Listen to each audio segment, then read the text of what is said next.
when they talk about Sweden and mention what they think about. They think of ABBA's music, they think of Volvo's cars, and they think of IKEA furniture.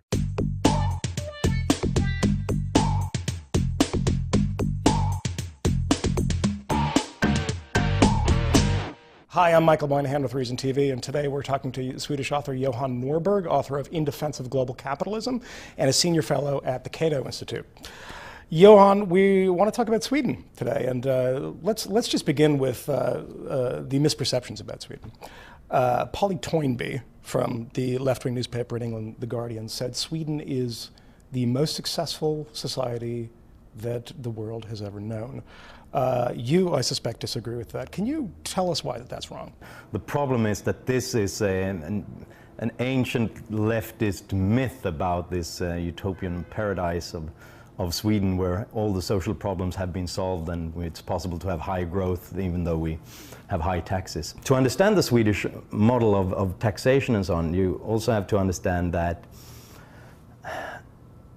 it's really not a way of taking from the rich and giving to the poor, which is the perspective or the hope of many American and European intellectuals when they look at the tax levels in Sweden. Because if you try to tax people with high incomes, big businesses, capital gains businesses and so on, then you destroy the economy, and the Social Democrats, they understand that. So what they do instead is that they have fairly okay tax levels if you're really wealthy, if you're really rich. What we do instead is that we tax consumption. We have a 25% VAT, consumption tax in Sweden, which means that the poor pay the highest proportion of that. What they always fail to realize is that we created wealth when Sweden was a free trade, free market society. What has happened since is that Sweden has become a mixed economy where with some free markets and some government intrusion, you can easily see that the free market parts, they're successful. But at the same time, we could see things like Sweden, being one of the healthiest populations on the planet, had the highest sick leave statistics in Europe, because it paid off not to be there, and for lack of social control and no specific controls of that. Well, if you can get 80% of your wage when you stay at home, then you probably do that. And voters rejected that, because after a while, I mean, there's a tipping point somewhere. After a while, you begin to see that, look, everybody else is sort of using these benefits and not contributing to society. If that continues, I'm a loser if I work. So this has to stop somewhere, and that's why the Social Democrats were thrown out of office. Let's talk about market reforms in Sweden. Explain for us, some of these sort of more market liberal or libertarian advances that Sweden has made over the past 15 years or 20 years. Well, yeah, to be fair, Sweden is one of the European countries that have liberalized the most, I would say, in the last 20 or so years, and especially if you compare it to the European continent.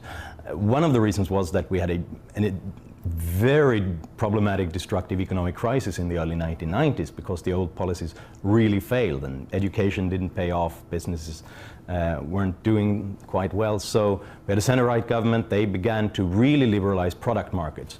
At that time, the Social Democrats said that deregulating telecom, which almost no country had done before, was a weird libertarian neoliberal experiment that would destroy the telephone business in Sweden. And of course, it paved the way for Ericsson and Tele2, the Swedish success when it comes to cell phones and so on. When we looked at the turn of the century at the 50 largest Swedish companies, not one had been created after 1970.